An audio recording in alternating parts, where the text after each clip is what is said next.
पवित्रं जीवनं तथा पवित्रता स्वरूपिण्यै तस्यै कुर्मो नमो नमः। देवियों और सज्जनों, आज यह जो चर्चा होने जा रही है वह माँ शारदा के जीवन और उपदेशों से संबंधित है। अखबारों में गलती से यह प्रकाशित हो गया कि आज श्री रामकृष्ण वचनामृत पर प्रवचन है। विगत 23 दिसंबर को श्री माँ शारदा देवी की जयंती मनाई गई और उसके बाद के रविवार में यानी आज माँ शारदा के जीवन और उपदेशों को लेकर चर्चा करने की बात पहले भी घोषित की जा चुकी है। उसी सिलसिले में हम लोग यहाँ पर एकत्र हुए हैं और हम लोग यह देखने की चेष्टा करेंगे कि माँ शारदा के जीवन के कुछ प्रसंग कैसे थे जिनके माध्यम से हम अपने भी जीवन को मोड़ देने में समर्थ हो सकते हैं। हम हर साल ये जयंतियां मनाते हैं और उस समय इन महान व्यक्तियों के जीवन और उपदेशों पर चिंतन करते हैं। घटनाएं वे ही होती हैं, बहुत अधिक घटनाओं का तारतम्य भी नहीं होता। साल दर साल हम वे ही बातें फिर से मन के समक्ष उठाते रहते हैं। प्रश्न उठता है कि आखिर इसका क्या महत्व है। मैं महत्व इस दृष्टि से देखता हूं कि ये जो पुण्य घटनाएं हैं उन घटनाओं के माध्यम से हमारे हृदय में कुछ समय के लिए रस सिंचन होता है। इन घटनाओं पर हम विचार करते हैं। ये घटनाएं मानो हमारे हृदय को छू लेती हैं। तो यह जो घटनाओं का हृदय को छूना है, हमारे भीतर में रस का सिंचन है। यह रस का द्रवण ही हम ऐसा मानते हैं आध्यात्मिक जीवन के लिए एक महत्वपूर्ण सोपान है। विचार के माध्यम से भी हम किसी तत्व को देखने की चेष्टा करते हैं और जो दूसरा दृष्टिकोण है देखने का या जो दूसरा माध्यम है उस माध्यम को हम भाव कहकर के पुकारते हैं। विचार की भी आवश्यकता है और मैं समझता हूं उससे अधिक भाव का भी प्रयोजन होता है, क्योंकि भाव के द्वारा हमने बुद्धि में जो विचार किया था वह विचार अधिक पुष्ट होता है। मात्र बौद्धिक विचार बहुत अधिक पुष्ट नहीं हो पाते।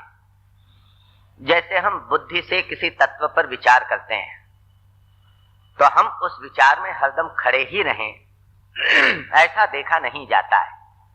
हम उस विचार से च्युत भी हो जाते हैं, क्योंकि वहां पर हमारी केवल बौद्धिक आस्था है।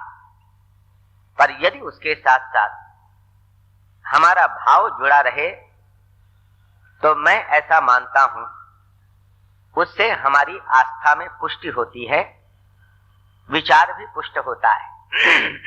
इसीलिए हम जो हर वर्ष जयंती मनाते समय भिन्न भिन्न घटनाओं का फिर से यह जो दोहराया करते हैं घटनाओं को, उन घटनाओं का मैं यही महत्व मानता हूं। मां के जीवन के संबंध में आप सभी को थोड़ा या अधिक मात्रा में परिचय है ही। आप जानते हैं कि कैसे वे 22 दिसंबर 1893 1853 ईस्वी में जन्म ग्रहण करती हैं जयराम बाटी ग्राम में, और कैसे 5.5 वर्ष की अवस्था में उनका विवाह 23.5 वर्ष के श्री रामकृष्ण के साथ होता है। यह बहुत ही घटना है विवाह की, और इसके पीछे के सूत्रों को भी आप में से बहुत से लोग अच्छी तरह से जानते हैं। श्री रामकृष्ण दक्षिणेश्वर में साधनारत हैं। जगन माता के दर्शन उन्हें हो चुके हैं। उसके बाद वे जब घर जाते हैं कामार पुकुर, तब तक उनकी ख्याति एक पागल के रूप में हो चुकी है। लोग कहा करते थे कि यह छोटा पुजारी पागल हो गया है। इनके बड़े भाई राम कुमार दक्षिणेश्वर के काली मंदिर के सबसे पहले पुजारी थे। उनके बाद इन्हें पुजारी के रूप में नियुक्त किया जाता है। तभी से इन्हें छोटे पुजारी कहा जाता था, और यही वहां पर बात आम हो गई थी कि ये छोटे पुजारी पागल हैं। मां मां कहकर के चिल्लाते हैं, कभी गंगा के तट पर गिर पड़ते हैं, मुंह को धरती से रगड़ डालते हैं, मुंह लहूलुहान हो जाता है। स्वाभाविक ही लोगों को लगता था ऐसा तो संसार में देखा नहीं जाता है, ये किस प्रकार के पुजारी हैं। कभी स्वयं नैवेद्य को ग्रहण कर लेते हैं, फिर मां को देते हैं। पूजा के फूल अपने सिर पर चढ़ा लेते हैं। ये सब बहुत अटपटी बातें हैं, या यूं कहें ये बातें अस्वाभाविक लगती हैं। लोगों ने यही माना कि ये हो गए हैं पागल। बात घर तक पहुंची इनकी माताजी के पास। माताजी अत्यंत चिंतित हो गई। क्या करना चाहिए? बड़ा लड़का चल बसा, या छोटा लड़का भी पागल हो गया है? बुला लेती हैं घर। श्री रामकृष्ण वहां पर गए तो वहां माता ने लोगों की सलाह ली कि क्या करना चाहिए। लोगों ने सलाह देते हुए कहा कि देखो, तुम्हारा लड़का जवान हो गया है, अभी तक इसका विवाह तुमने किया नहीं है, इसलिए इसके सिर में गर्मी चढ़ गई है, पागलपन करता है, विवाह कर दो, ठीक हो जाएगा। यह जो सामान्य उपचार संसार का, और हम यह पढ़ते हैं। इसके बाद चेष्टा होती है, और चेष्टा में विफल हो जाती हैं श्री रामकृष्ण की जन्मदायिनी मां चंद्रामणि देवी। बहुत खोज करती हैं, ठीक पात्री नहीं मिलती। पात्री ठीक है तो घर नहीं मिलता। एक दिन श्री रामकृष्ण अपनी भावावस्था में कह देते हैं कि कहां पात्री खोजते हो? जयराम बाटी में मुखर्जी परिवार में मेरे लिए लड़की चिन्हित रखी है। चिन्हित का एक विशेष तात्पर्य है बंगाल में, और वह तात्पर्य हम लोग यहां भी देखते हैं कुछ कुछ क्षेत्रों में। वह यह है कि जैसे किसी पेड़ में पहला फल लगा तो उसमें हम कपड़ा बांध देते हैं, रस्सी बांध देते हैं, ताकि यह पहला फल प्रभु को नैवेद्य के रूप में दिया जाएगा। इसको कहते हैं चिन्हित करना। तो श्री रामकृष्ण कहते हैं कि मुखर्जी परिवार में लड़की मेरे लिए चिन्हित रखी है। तात्पर्य यह है कि वह मेरे लिए ही मानो अंकित करके रख दी गई है। माता को विश्वास नहीं होता। बहुत खोज खबर ली है, कहीं लड़की मिली नहीं। आखिर वहां पता लगाने से क्या नुकसान है, इसलिए पता लगवाती हैं। सभी कुछ ठीक है, लड़की ठीक है, घर बार ठीक है, केवल एक ही बात बेमेल है। लड़की की उम्र बहुत छोटी है, 5.5 साल की। श्री रामकृष्ण है 23.5 साल के, परंतु ऐसा ऊपर से दिखने वाला बेमेल विवाह हो जाता है। अब यहां पर विशेष बात ध्यान की यह है कि श्री रामकृष्ण ने विवाह का विरोध नहीं किया। उनकी माता चंद्रामणि देवी सोचती थी कि लड़का विवाह का विरोध करेगा, जो इतना भजन कर रहा है, इतनी उपासना करता है, मंदिर में इतनी पूजा करता है। स्वाभाविक ही माता को यह आशंका थी कि लड़का कह देगा कि मैं शादी नहीं करूंगा। परंतु आश्चर्य यह है कि लड़के ने केवल सम्मति ही नहीं दी, बल्कि पात्री का भी एक संकेत करा दिया, इशारा करा दिया कि पात्री कहां है। और वह भी भाव की अवस्था में विवाह हो जाता है। श्री राम कृष्ण ने यह जो किया, इसके पीछे का तात्पर्य क्या हो सकता है? 23.5 वर्ष के युवक का विवाह 5.5 साल की एक अबोध लड़की से होता है। स्वाभाविक ही विवाह हुआ, पर जैसा हम कहते हैं कि गौना तो नहीं हुआ। गौना होता है बाद में चल करके, जब लड़की बड़ी हो जाती है। वस्तुतः लड़की अपने पति के संग में रहने आती है उस समय जब उसकी उम्र 19 साल की हुई। शारदा 19 साल की हुई, पति के पास दक्षिणेश्वर जाती हैं पैदल चल करके पिता के साथ। पति तो चला गया दक्षिणेश्वर वापस विवाह करने के पश्चात, फिर से साधना की आंधी में डूब गया। कितनी बातें उसके संबंध में फिर से उड़ने लगी। पागल हो गया है, साधना करता है, नंगा रह करके साधना करता है। उसने ईसाई धर्म कबूल कर लिया है, गिरजाघर में जाता है। वह तो मुसलमान हो गया है, दाढ़ी बढ़ा ली है, मस्जिद में जाकर के नमाज पढ़ता है। श्री राम कृष्ण के बारे में ये सारी बातें फैलने लगी। स्वाभाविक ही शारदा को लगता है, क्या सचमुच मेरे पति पागल हो गए? जब जाती थी नहाने के लिए तालाब में, तो सखियां पूछती थी, क्यों री सारू, तेरे पति की कोई खबर है? तेरा वर क्या तेरी कोई खबर लेता है? सुनते हैं री कि वह पागल हो गया है, मुसलमान बन गया है, ख्रिस्तान बन गया है। क्या कहती शारदा? शारदा ने भी तो वही कुछ सुना। और जब सखियां पूछती, क्या कोई संदेशा आया, कोई पाती आई? शारदा मौन हो जाती, क्योंकि कोई चिट्ठी तो शारदा के पास कभी आई नहीं। श्री राम कृष्ण ने कभी कोई पत्र लिखा नहीं, कोई समाचार भेजा नहीं। तो 5.5 वर्ष की अवस्था, और जब तक वह 19 वर्ष की होती हैं, बीच में भले ही कुछ बार कामार पुकुर में भेंट होती है अपने पति से, पर शारदा ने अभी भी अपने पति को पहचाना नहीं, जाना नहीं कि पति कैसा है। और जब 19 वर्ष की आयु हो गई, बहुत इस प्रकार की अफवाह फैल गई पति के संबंध में, तो वे रुक न सकी। पैदल चल करके पिता के साथ दक्षिणेश्वर आई। श्री राम कृष्ण ने दूर से देखा और एकदम सस्नेह कहते हैं, आओ आओ। बड़ी देर लगा दी, आओ। शारदा को लगा, बड़ी देर मैंने लगा दी न तुमने लगा दी। तुमने तो कभी बुलाया नहीं, कभी भी बुलाया होता तो मैं तो उड़ करके चली आती, पर कभी बुलाया? शारदा ने मन में यही सोचा। मेल होता है दोनों का। पति देखते हैं कि पत्नी थक गई है, बुखार हो आया है। पूछती हैं शारदा, मैं मां के पास नौबत खाने में रहती हूं। उस समय श्री रामकृष्ण देव की जन्मदायिनी मां रहती थी नौबत खाने में। उनके 2 लड़के चल बसे थे। जो जेठ लड़का था वह भी सबसे बड़ा, उसके बाद का लड़का भी, और यही छोटा लड़का बाकी था, जिसको प्यार से वे गदाई कहकर के पुकारती थी। इच्छा थी चंद्रामणि देवी की, कम से कम बुढ़ापे के ये कुछ दिन अपने छोटे लड़के के पास गंगा के तीर पर बिता लूं। इसीलिए नौबत खाने में रहती थी।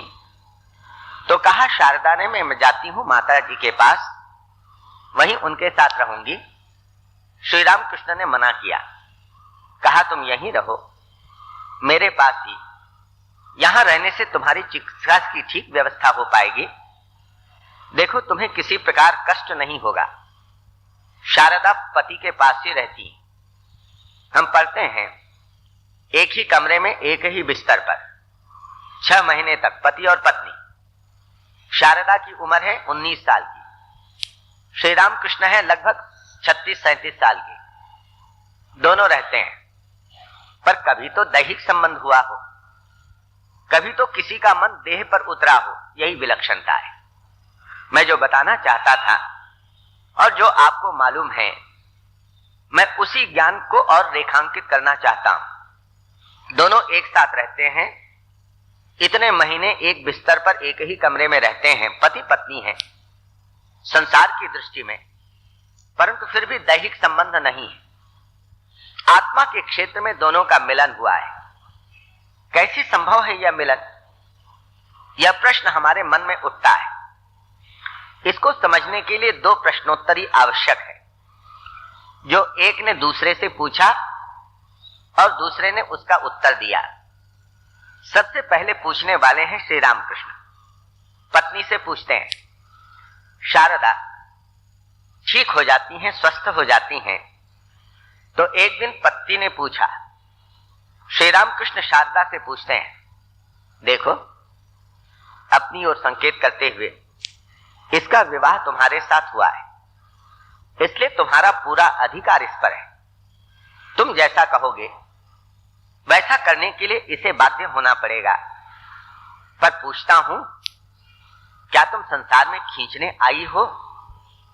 एकदम उस बाला के मुख से उत्तर निकलता है, कल्पना कीजिए वे शहर में नहीं रही हैं, गांव में ही जन्मी हैं, गांव में ही बड़ी हुई हैं, गांव के ही सारे संस्कार। तुरंत उत्तर देती हैं कि मैं तुम्हें संसार में खींचने क्यों चली? तुम जिस रास्ते से जा रहे हो उसमें तुम्हारा सहयोग करने के लिए आई। बस इतनी कामना है कि अपने चरणों से दूर मत रखो। तुम जिस रास्ते से चल रहे हो उसी रास्ते से मुझे भी ले चलो। यह प्रश्न और उत्तर, विलक्षण प्रश्न और उत्तर है। और कुछ समय के पश्चात एक दिन शारदा ने पति से प्रश्न पूछ दिया। रात्रि में पैर दबाते हुए चरण सेवा कर रही थी। अचानक एक प्रश्न उनके मन में कौंधता है और वे पूछ बैठती हैं, अच्छा बताओ तो, तुम मुझे किस दृष्टि से देखते हो? श्री रामकृष्ण ने तुरंत उत्तर दिया, जो मां मंदिर में है उसी ने इस शरीर को जन्म दिया है और अभी वह नौबत खाने में रहती है, और वही इस समय यहां पर बैठ करके मेरे पांव दबा रही। मैं सच कहता हूं, मैं तुम्हें जगन माता की दृष्टि से देखता हूं। यह प्रश्न और उत्तर, इन दो जोड़ों को एक साथ मिला दें, प्रश्न और उत्तर के जोड़ों को, आध्यात्मिक इतिहास में इसका कोई सानी नहीं कि किसी पति ने पत्नी से ऐसा पूछा हो और ऐसा उत्तर उसे मिला हो, या पत्नी ने पति से पूछा हो और उसे ऐसा उत्तर मिला हो। यह विलक्षणता है इस युग्म जीवन की। ऐसे ये हैं। प्रश्न उठता है कि श्री रामकृष्ण ने फिर विवाह क्यों किया? यदि संन्यास का ही जीवन बिताना था तो फिर इस प्रकार विवाह क्यों किया? यह प्रश्न कई लोगों ने किया है। श्री रामकृष्ण ऐसा लगता है एक अद्भुत आदर्श हमारे समक्ष रखना चाहते थे।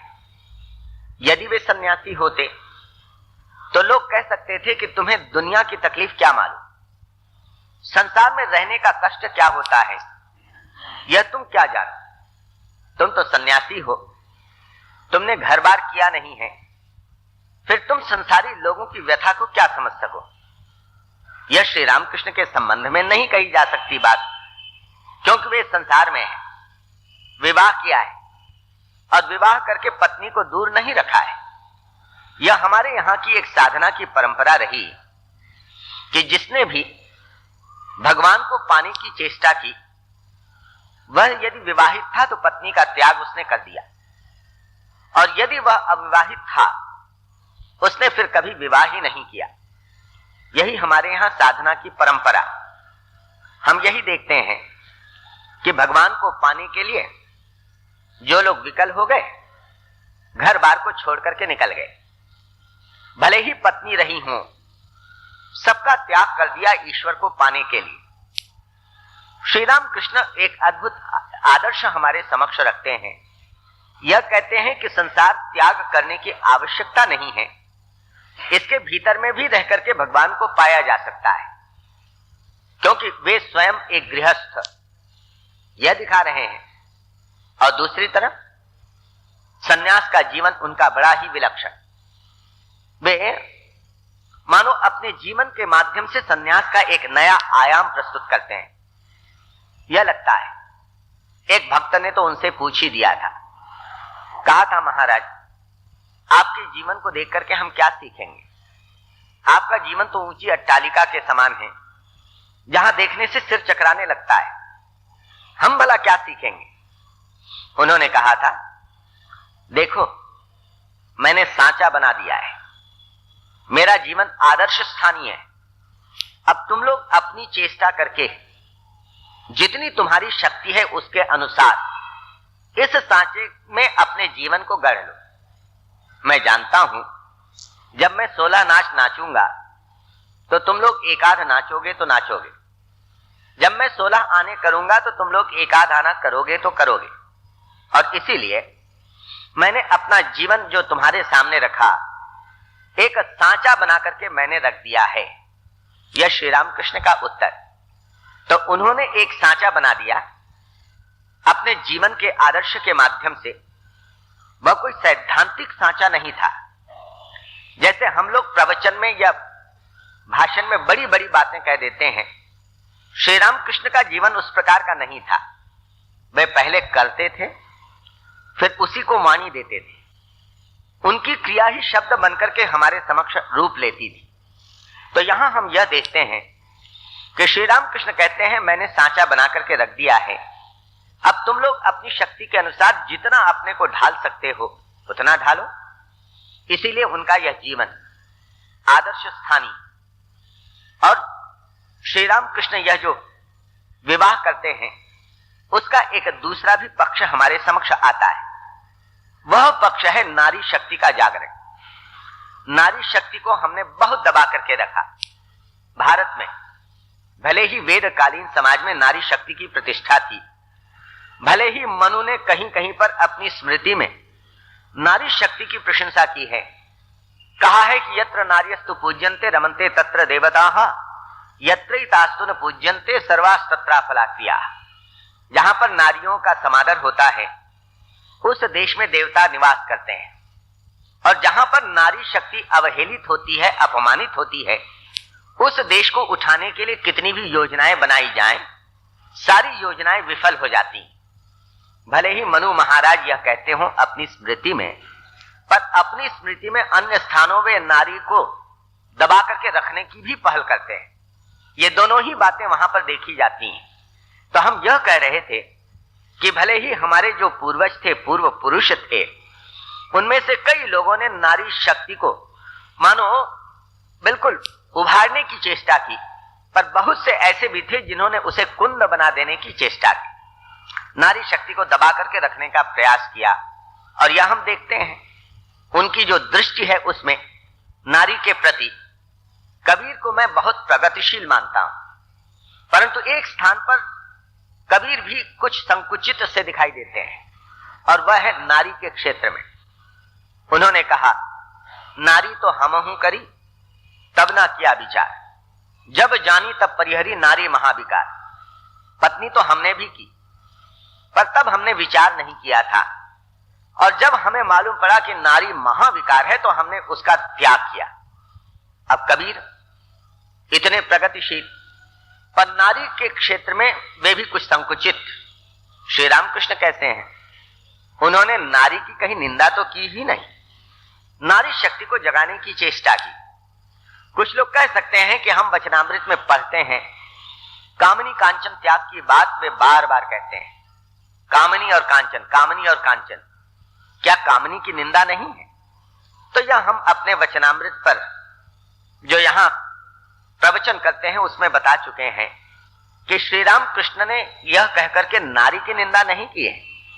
पुरुष समाज के सामने वे उपदेश दे रहे हैं, और जो उपदेश उन्होंने पुरुष समाज के सामने दिए, उन्हीं उपदेशों का संकलन वचनामृत के रूप में हुआ है। तो पुरुषों को वे कामनी और कांचन से जैसे सावधान रहने की सीख देते थे, जब महिलाएं उनके पास आकर के बैठती थी तो वे महिलाओं को पुरुष और कांचन इन दोनों से दूर रहने की सलाह देते थे। तो वस्तुतः जब वे कामनी कांचन कह रहे हैं तो काम कांचन, लस्ट एंड ग्रीड, इन दोनों से दूर रहने की सलाह। तो कामनी कांचन कहने से यह कामनी की अवहेलना नहीं, अपमान नहीं। श्री राम कृष्ण ने कभी किसी प्रकार अपमानित किया ही नहीं। आप जानते हैं एक घटना, फिर से दोहरा दें। एक दिन वे ध्यान में कुछ ऐसे ही अन्य मनस्क बैठे थे। शारदा देवी आई कमरे में किसी काम से, और जब जाने लगी तो श्री रामकृष्ण देव ने सोचा कि उनकी भतीजी आई है लक्ष्मी, और यह सोच करके कहा कि दरवाजा भिड़ा दे। शारदा के मुंह से निकला हाँ। सुनते ही उन्हें लगा कि अरे यह तो लक्ष्मी नहीं है, यह तो शारदा है। एकदम बुलाया, देखो जी, मैंने समझा कि भतीजी लक्ष्मी आई है, इसीलिए मैंने कहा दरवाजा भिड़ा दे। तुम खराब मत मानना, बुरा मत मानना, मैंने कोई अपमान करते हुए नहीं कहा है। शारदा ने कहा तुम ऐसा क्यों सोचते हो? यदि तुम्हारे मुंह से मेरे लिए तू निकल गया दरवाजा भिड़ा दे, और तुम कहने से दरवाजा भिड़ा दो, तो अगर तुमने कह भी दिया है तो इसमें क्या हुआ? नहीं नहीं, देखो तुमने बुरा तो नहीं माना ना। 2-3 बार पूछा कि मैंने लक्ष्मी समझ करके कह दिया दरवाजा भिड़ा दे, तो मानो पत्नी को वे तू भी कह नहीं पा रहे हैं। मानो इतना सम्मान जो देते हो नारी शक्ति को। तभी तो मां शारदा बाद में कहा करती थी, देखो एक मेरे पति मिले जिन्होंने कभी फूल फेंक कर भी मुझे नहीं मारा। यह भी कहा करती थी एक विशेष संदर्भ में, इतना स्नेह दिया, इतना आदर दिया कि कभी फूल फेंक करके भी नहीं मारा। यह श्री रामकृष्ण थे। तो मैंने यह कहा कि विवाह करते हैं मानो इन कारणों से, ऐसा हमें लगता है, नारी शक्ति का जागरण साधित करना चाहते हैं, इसके लिए विवाह करते हैं, हमारे समक्ष एक उदाहरण प्रस्थापित करके जाना चाहते हैं, इसलिए ऐसा आदर्श जीवन व्यतीत करते हैं। यह तो विवाह की बात। और मां से वे क्या कहते हैं? शारदा से कहते हैं तुमको भार लेना है। किसका भार लेना है? कितनी बार तरह तरह से कहा कि इन लड़कों का भार लेना है। ये लड़के कौन हैं? ये लड़के हैं नरेंद्रनाथ जो विवेकानंद बने, ये लड़के हैं तारकनाथ जिनकी उम्र थी उस समय हम कहेंगे 32 साल की, शारदा की उम्र 33 साल की है, और कुछ समय के पश्चात श्री रामकृष्ण महासमाधि में लीन हो जाते हैं। 33 वर्ष की विधवा शारदा, और कुछ दिन पहले तक श्री रामकृष्ण कहते थे लड़कों का तुम्हें भार लेना है। और ये लड़के कैसे हैं? हमने कहा कि कोई लड़का है 23 साल का, कोई 26 साल का, कोई है 32 साल का, और कोई कोई तो बूढ़ा भी है, उनसे उम्र में ज्यादा है श्री रामकृष्ण देव से। मानो इनकी देखभाल करने की बात वे शारदा से कहते हैं। यह विलक्षण दृष्टि है। क्या श्री रामकृष्ण को नहीं मालूम कि यह भारत का समाज या बंगाल का समाज उस समय का यह गवारा कर ही नहीं सकता कि एक नारी इस प्रकार समाज के क्षेत्र में उतर करके काम करे। वह तो पूरी तरह से 4 दीवारी में बंद थी, पर श्री रामकृष्ण मानो बाहर निकालते हैं, कार्य करने की प्रेरणा देते हैं। यह शारदा के जीवन में सब कुछ घटित होता है। यह विलक्षण बात है कि जो पढ़ी लिखी नहीं है, श्री रामकृष्ण के ही समान, कभी जिनको विद्यालय जाने का मौका नहीं लगा, अपने पति के पास 14 दीर्घ वर्षों तक रहती हैं, और पति ही सब कुछ सिखाते हैं, और पति ही तैयार करके जाते हैं कि तुम्हें काम करना है। क्या काम करना है? इन लड़कों को देखना है। ये लड़के माने कौन? जो इस संघ का निर्माण करते हैं, रामकृष्ण संघ जिसका नाम बनता है। तो मां शारदा ही थी जिन्होंने इस रामकृष्ण संघ को पालित और पोषित किया।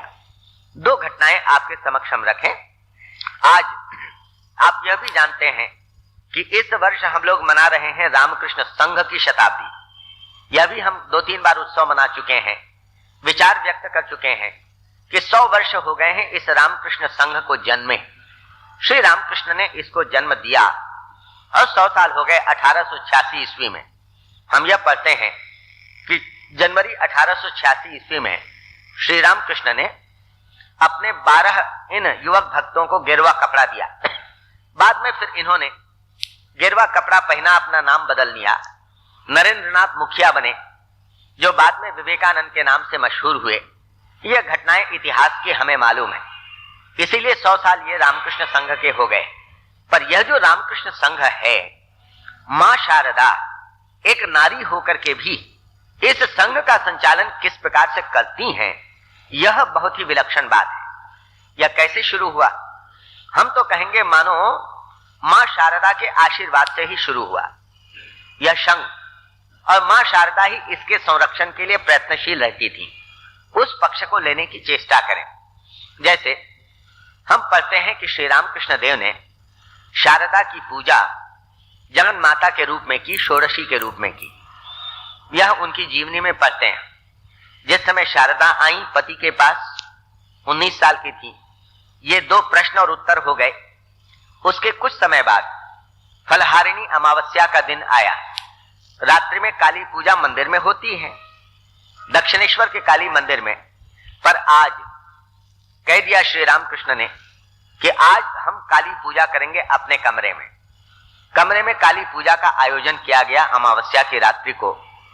और तब काली के सिंहासन पर कौन बैठे? एक पीढ़ा लगा दिया, अपनी पत्नी को बुलवाया, शारदा को उस पीढ़े पर बिठाया और भिन्न भिन्न षोडशोपचार पूजा की, देवी ज्ञान से, जगन माता ज्ञान से। और उसके बाद हम पढ़ते हैं कि इतना भाव हुआ शारदा को, वे समाधि में चली गई। श्री रामकृष्ण भी समाधि में चले गए पूजा करते हुए। जब समाधि टूटी, श्री रामकृष्ण देव की पूजा की विधि संपन्न करते हैं और फिर अपने जीवन में साधनाओं से जो कुछ भी उन्होंने पाया था वह सब कुछ अपनी पत्नी के चरणों में मातृ ज्ञान से समर्पित कर देते हैं, जबकि माला भी सौंप देते हैं, साष्टांग प्रणाम करते हैं और चाहते हैं। क्या चाहते हैं? उनके मन में कहीं पर कोई एक कामना थी। कौन सी कामना थी? संघ की कामना। ये जो बाद में लड़के उनके पास आवे, वे एक संघ के रूप में इकट्ठे हों, जिससे उनका यह जो भाव है उस भाव का प्रचार वे विश्व में करें। यह शायद कहीं पर एक कामना का स्फुरण था। और जब वे प्रणाम करते हैं श्री रामकृष्ण शारदा को देवी ज्ञान से पूजा करने के पश्चात, तो देवी भी वरदा बन जाती, वर प्रदान करती, कामना की पूर्ति का वर। यह पहला, यह सूत्र, यह संकेत। श्री रामकृष्ण तो पूरी तरह से सिद्ध हो चुके थे सब प्रकार की साधनाओं में। उनके मन में भला और क्या कामना रह सकती है? भगवान को पा लिया था सब प्रकार से। हिंदू धर्म के जितने प्रमुख रास्ते हैं उन सब रास्तों से गए, इस्लाम धर्म के अनुयायी बनकर के गए, ईसाई धर्म के अनुयायी बनकर के गए और उसी सत्य को पा लिया। यह हम देखते हैं और पूर्ण हो गए, सिद्ध हो गए। और उसके पश्चात उन्होंने यह षोडशी पूजा की। यह उनके जीवन में आता है। अब कोई कामना है? कामना कौन सी हो सकती है? सांसारिक कोई कामना नहीं। पर यह जो सत्य उन्होंने अपने जीवन में अनुभव किया है, उस सत्य को विश्व के कोने कोने तक प्रचारित किया जाए। कैसे प्रचारित होगा सत्य? एक संघ के माध्यम से। यह कामना। और आज श्री रामकृष्ण जब प्रणाम करते हैं देवी का आवाहन करते हुए पत्नी में, तो शारदा देवी स्वरूपा होकर के वरदा बनती हैं, वरदान देती हैं, संकल्प की पूर्ति का वरदान। और यह कैसे निकलता है? यह सूक्ष्म रूप से घटित हुआ और स्थूल रूप से घटित होता है कुछ समय बाद। जैसे श्री रामकृष्ण के पास जो ये नवयुवक भक्त आते थे, रात में रुकते थे, साधना करते थे, उनके लिए रोटियों की संख्या तय थी। नरेंद्र इतनी रोटी खाएगा, राखाल को इतनी रोटियां मिलेंगी, बाबूराम इतनी रोटियां खाएगा, और इसमें व्यतिक्रम नहीं होना चाहिए। एक दिन उन्होंने अपने एक शिष्य से पूछा, क्यों रे, आज तूने कितनी रोटियां खाई? उसने कहा 4। श्री रामकृष्ण ने कहा, तेरे लिए तो 2 रोटी नियत है, फिर तूने 4 कैसे खाई? कहा, मैं क्या करूं, मां ने खिला दी, मैं थोड़ी ही खा रहा था। एकदम चले गए नौबत खाने और कहा पत्नी से, तुम कैसी हो, विचार करती नहीं हो? ये लड़के हैं, साधना के लिए आए हैं, खाने के लिए तो नहीं, और तुमने 2 के बदले में 4 रोटियां खिला दी, यह ठीक नहीं है। मां ने कहा कि देखो, आखिर यही तो खाने की उम्र है, और इस उम्र में तुम इतना प्रतिबंध लगा रहे हो। कोई 19 साल का है, कोई 21 साल का है। इस समय क्या इस प्रकार खाने में प्रतिबंध लगाना चाहिए? और संतान यदि सामने बैठ करके खाए तो मां क्या अपनी संतान को भूखे पेट देख सकती है? यह कैसे संभव है? नहीं नहीं, तुम जानती नहीं हो, साधना ठीक से वे कर नहीं पाएंगे। तो कहा, देखो, इतनी बात तो समझ में आती है, जिसके लिए तुमने 2 रोटियां रख दी, वह 4 रोटियां खा गया। इसका मतलब कि 2 रोटियां खाकर के उसका पेट तो नहीं भरता है, और वह आधा पेट ही खा रहा है। इसे यही तो सिद्ध हुआ, मैं ऐसा देख नहीं सकती मां होकर के। श्री रामकृष्ण बोले पर तुम्हें तो देखना चाहिए कि वे साधना भी तो कर रहे हैं। कहा वह सब मैं देख लूंगी, वह भार मुझ पर रहा, तुम्हें इसकी चिंता नहीं करनी। ये जो शब्द निकले हैं, इन शब्दों का एक अपना अलग महत्व है कि मां कहती है कि इनकी साधना का भार मुझ पर है। श्री रामकृष्ण जो चाहते थे कि वे भार लें, वह भार मानो एक भिन्न प्रकार से वे अपने ऊपर ग्रहण करती हैं, यह दिखाई देता है। एक दूसरे प्रकार से, प्रकारांतर से अपने ऊपर, अपने कंधे पर मां ले लेती है, यह पक्ष दिखाई देता है। ये दो घटनाएं हैं, इन दो घटनाओं को मैं रामकृष्ण संघ का जन्म देने वाला ऐसा प्रकरण मानता हूं। इन घटनाओं से और मां संघ की रक्षा करती, आखिर तक करती रही, कितनी प्रार्थना की। श्री रामकृष्ण तो चले गए महासमाधि में लीन होकर के। अब उसके बाद ये जो लड़के हैं, एक मठ कहीं पर लिया किराए में, पहले तो घूमते रहे इधर से उधर, कोई तपस्या में इधर चला गया, कोई उधर चला गया, मानो सब टूट गया। मां जाती हैं एक बार गया धाम, वहां जब वे बुद्ध गया गई, वहां पर साधुओं के रहने की बड़ी सुंदर व्यवस्था देखी। कितना सुंदर है, समय पर भोजन मिल जाता है, साधु लोग अपनी साधना करते हैं, तपस्या करते हैं, खाने के लिए सोचना नहीं पड़ता। तो वहां रो रो करके श्री रामकृष्ण से वे प्रार्थना करती रही, ठाकुर मेरे बच्चों को देखो, ये लोग ऐसे ही घूम रहे हैं, बिना खाए भिक्षा मांगते हैं, भिक्षा मांगने के लिए कितनी चिंता है, और कहां सब चले गए हैं। तुम आए, तुमने लीला की, कुछ लोगों के साथ इतना आनंद किया, तुम चले गए, क्या हो गया, सब कुछ खत्म। तुम्हारे जाने के साथ ही इन लोगों को एकत्र रहने के लिए कहीं छां तो दो। यह मां की प्रार्थना, और इस प्रार्थना से संघ निर्मित होता है। मानो यह बना और संघ निर्मित हो गया। मां शारदा से बिना पूछे विवेकानंद भी कोई काम नहीं करते हैं। कुछ भी काम करना है तो मां का मार्गदर्शन चाहिए। यह विलक्षण एक महिला मार्गदर्शक बनती हैं इस रामकृष्ण संघ की। यह अपने आप में, जिसको मैं कहूंगा असाधारण कहानी है, रामकृष्ण संघ की कहानी, और मां शारदा का उसमें जो योगदान, इस प्रकार का सभी प्रकार का संरक्षण जिसे हम कहेंगे। एक समय ऐसा हुआ, बहुत अकाल पड़ा, 1897 से 99, दुर्भिक्ष के साथ ही साथ हम पढ़ते हैं वहां पर महामारी के रूप में प्लेग फैला, लोग टिड्डियों की तरह मरने लगे। स्वामी विवेकानंद तभी लौटे थे अमेरिका से।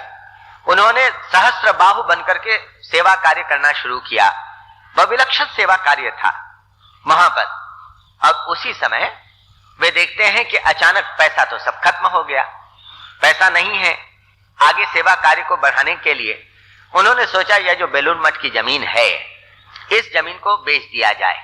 हम लोग सन्यासी हैं, पेड़ की छाह तले हम लोग विश्राम कर लेंगे, रह लेंगे, हमें अभी किसी जमीन की क्या आवश्यकता, बाद में जब सुविधा हुई तो फिर से जमीन खरीद लेंगे।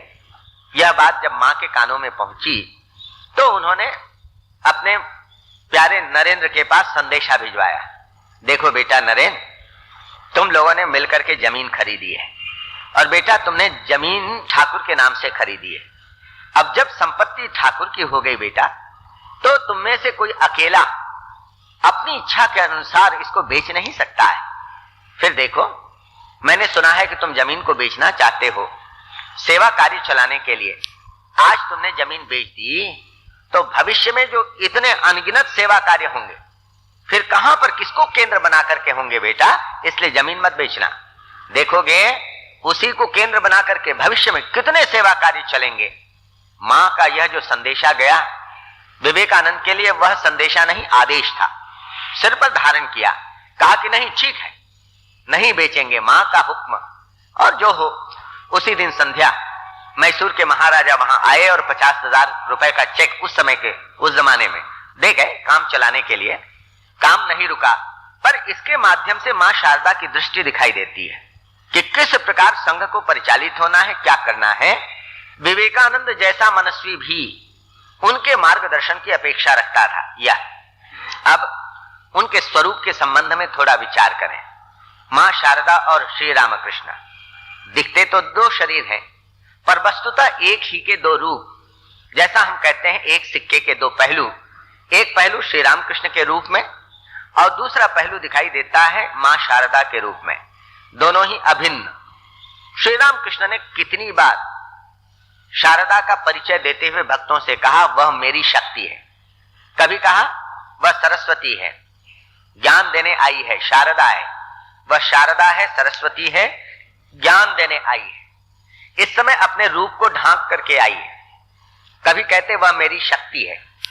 शक्ति है इसका मतलब शक्ति और शक्तिमान तो एक ही होते हैं। श्री राम कृष्ण ने कहा शक्ति और शक्तिमान एक, कितनी बार कहा?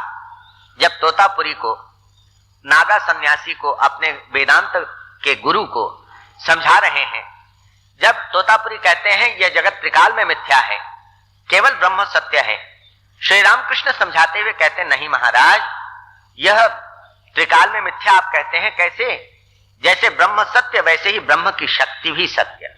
यह ब्रह्म की शक्ति जैसे आग और उसकी दाहिका शक्ति, ये दोनों अलग अलग नहीं है, अभिन्न है। जैसे दूध और उसकी धवलता, इन दोनों को हम अलग अलग नहीं कर सकते। ठीक इसी प्रकार ब्रह्म और ब्रह्म की शक्ति, ये वे ही समझाते हैं। और एक दिन तोतापुरी ने इसे समझ लिया। तो अब जब श्री रामकृष्ण परिचय देते हैं शारदा का, वह मेरी शक्ति है ऐसा कह करके, इसका मतलब कि श्री रामकृष्ण शक्तिमान है, शारदा उनकी शक्ति, और शक्ति और शक्तिमान दोनों अभेद, दोनों अभिन्न, किसी प्रकार का भेद नहीं है। तो श्री रामकृष्ण मानो यह बात हरदम कहा करते थे। आप वह घटना जानते हैं, एक समय अपने भांजे से कहा, भांजा हृदय राम उनका सेवक भी था, मुंह लगा था, उसने एक दिन अपनी मामी से कुछ ऐसे शब्द कह दिए जो ठीक नहीं थे। सुना श्री रामकृष्ण ने, हृदय को बुला करके चेतावनी दी और कहा सुन रहे हृदय, देख सावधान किए देता हूं, तू इसे चाहे तो जो चाहे कह ले, अपनी ओर दिखा करके, तो इसे जो चाहे कह ले, तेरी रक्षा एक बार हो सकती है, पर यदि तूने उसे कुछ कहा, शारदा को कुछ कहा, उसके भीतर जो है वह यदि एक बार फन उठा करके फुफकारे, तो ब्रह्मा विष्णु महेश किसी की शक्ति नहीं जो तेरी रक्षा कर सके। यह शक्ति का परिचय, शक्तिमान अपनी शक्ति का परिचय दे रहा है, मानो यह भी बता रहा है कि यह जो शक्ति है वह शक्तिमान की शक्ति से भी अधिक बड़ी है, अधिक प्रबल है, यह भी दिखा देते हैं।